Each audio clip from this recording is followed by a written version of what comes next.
Aujourd'hui, je serai à la Chambre des communes pour parler de ce qui préoccupe les Canadiens. J'aurais plus à dire alors, mais pour l'instant, je veux parler du rôle que nous, en tant que dirigeants et alliés, devons jouer.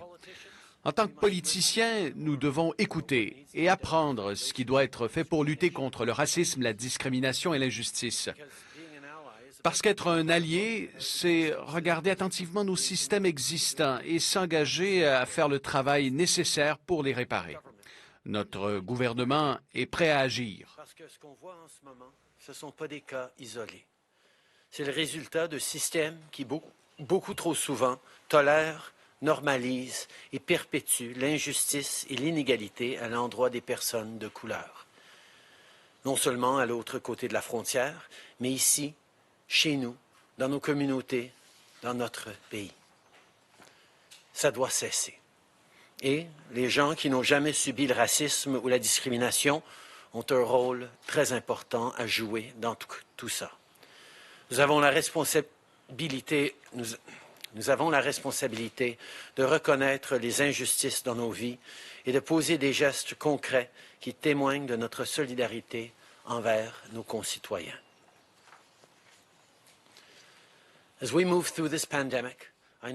Alors que nous traversons cette pandémie, je sais que bien des Canadiens se demandent quand leur communauté pourra se remettre en marche.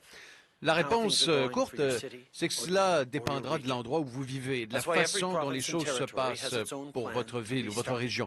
C'est pourquoi chaque province et territoire a son propre plan. Mais comme je l'ai dit hier, en tant que pays, vaincre la COVID-19, c'est quelque chose que nous devons faire ensemble. Notre gouvernement le sait. C'est pourquoi je collabore avec les premiers ministres sur une approche commune pour aller de l'avant. Hier, nous avons fait un premier pas avec un financement pour les municipalités.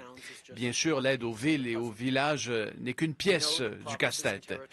Nous savons que les provinces et les territoires ont également besoin d'aide pour de l'équipement de protection individuelle et d'autres fournitures essentielles. Et là aussi, nous intensifions nos efforts. Depuis le premier jour, notre gouvernement travaille sans relâche pour sécuriser les approvisionnements en équipement de protection. Prenons simplement le fait que nous avons reçu plus de 100 millions de masques chirurgicaux et près de 40 millions de gants. Et nous continuons d'envoyer un éventail de fournitures aux provinces et aux territoires. Nous avons signé un contrat pour des millions de seringues afin d'avoir ce qu'il faut une fois que le vaccin sera prêt. Travailler avec des fournisseurs du monde entier est essentiel pour assurer la sécurité des Canadiens. Mais au final, l'un des meilleurs moyens de nous assurer que nous avons ce dont nous avons besoin, eh bien, c'est de le faire ici, chez nous. Notre gouvernement travaille avec des fabricants canadiens pour y arriver. Plus de la moitié de nos visières ont été fabriquées au Canada. Travailler avec des entreprises comme Canadian Shield, qui s'est rééquipé pour fabriquer des visières et est passé de 10 à 200 employés. C'est gagnant-gagnant. Non seulement nous renforçons notre capacité de faire ces fournitures à la maison, mais nous soutenons de bons emplois pour les Canadiens. Et il en va de même pour les tests. Nous finançons maintenant 4 entreprises canadiennes qui travaillent sur des solutions révolutionnaires pour les tests rapides COVID-19. Deep Biologics à Guelph, Nicoya Life Science à Kitchener, Forian à Edmonton et Metabolic Insights à Kelowna. Cela s'ajoute au soutien que nous avons déjà fourni pour les tests, y compris pour la biosurveillance de précision, alors qu'on installe actuellement une usine de fabrication de kits de tests en Ontario. On fait d'énormes progrès, mais nous devons continuer. À mesure que nous relançons l'économie, la demande pour ces produits va continuer d'augmenter et le Canada doit pouvoir s'en procurer. Alors qu'il s'agisse de masques N95 ou d'équipements de soins intensifs, on va continuer de travailler avec les provinces et les territoires sur ces produits dont nous avons besoin. De protection individuelle ou soutenir les municipalités. On va continuer de travailler avec les premiers ministres des provinces et des territoires pour assurer la sécurité des gens. On a déjà distribué des centaines de milliers d'articles aux travailleurs de première ligne depuis le début de la crise. Mais on sait qu'à long terme, une des meilleure façon de s'assurer qu'on possède le matériel dont on a besoin, c'est de le fabriquer chez nous. Donc, au cours des derniers mois, on a réalisé des investissements ciblés pour augmenter notre capacité de production. Aujourd'hui, Près de la moitié de nos stocks d'écrans faciaux ont été fabriqués au Canada. On fait également des progrès en ce qui concerne le dépistage. On finance maintenant 4 entreprises canadiennes dont le travail pourrait mener à des percées majeures en ce qui concerne le dépistage rapide de la COVID-19. Et on appuie aussi l'entreprise Precision Biomonitoring en Ontario, qui est en train de mettre sur pied une usine qui va fabriquer des trousses de dépistage. On s'en va dans la bonne direction, mais on doit en faire plus. Avec la relance de l'économie, la demande pour ce type de produit va augmenter. C'est normal. On va donc continuer de travailler avec les provinces et les territoires pour faire en sorte qu'ils aient assez d'équipements de protection individuelle. To support Canadian jobs, to restart the economy, we have to work together. And it's not just as governments, but across sectors, too. Last month, we set up the Industry Strategy Créé le Council. Conseil de stratégie industrielle. Un conseil dirigé par le ministre Baines et présidé par Monique Leroux. Son mandat est d'approfondir les défis et les défis spécifiques auxquels sont confrontées les différentes industries.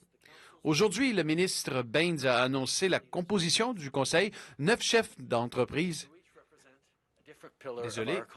de partout au pays, qui représentent chacun un pilier différent de notre économie. Cette équipe réunira le gouvernement et l'industrie pour se rencontrer et discuter régulièrement. Et la solidarité sont importantes. Mais ça ne s'applique pas juste à la pandémie. Il y a tellement d'enjeux dans le monde qui ne peuvent pas être réglés par un seul gouvernement ou un seul pays. Je pense par exemple à la lutte contre les changements climatiques. C'est une priorité pour notre gouvernement et on va continuer de poser des gestes pour protéger l'avenir de nos enfants et de notre planète. Mais on ne peut pas y arriver seul. Et la bonne nouvelle, c'est qu'on n'a pas à agir seul. Par exemple, l'Alliance Powering Past Coal, qui réunit plus de 100 membres à travers le monde, fait un travail incroyable pour améliorer la qualité de l'air. Tout à l'heure, l'Alliance, fondée par le Canada et le Royaume-Uni, dévoilera ses nouveaux membres, dont le mouvement Desjardins. Desjardins va devenir la première institution financière nord-américaine à se joindre à l'Alliance. Ici encore, les Canadiens montrent la marche à suivre et notre gouvernement va toujours être là pour soutenir ce type d'initiative. Je veux terminer ce matin en reconnaissant que c'est aujourd'hui la Festa della Repubblica, et qui est un moment idéal pour souhaiter à tous un joyeux mois du patrimoine italien. Depuis des générations, les Italo-Canadiens ont fait de notre pays un endroit meilleur et plus fort. Il n'est donc pas surprenant que pendant cette pandémie, comme toujours, cette communauté se mobilise pour aider. Vous avez peut-être amené des courses à un voisin âgé, ou peut-être que vous étiez l'un des nombreux qui ont aidé à recueillir $1 million pour la Croix-Rouge italienne. Si vous nous donnez un coup de main, merci. Cela montre simplement que nous sommes plus forts ensemble. La communauté italienne, le travail, la famille, la générosité sont importantes pour nous tous. Aujourd'hui et tous les jours, on reconnaît les nombreuses façons dont cette communauté contribue à notre pays et à nos vies. Joyeux mois du patrimoine italien.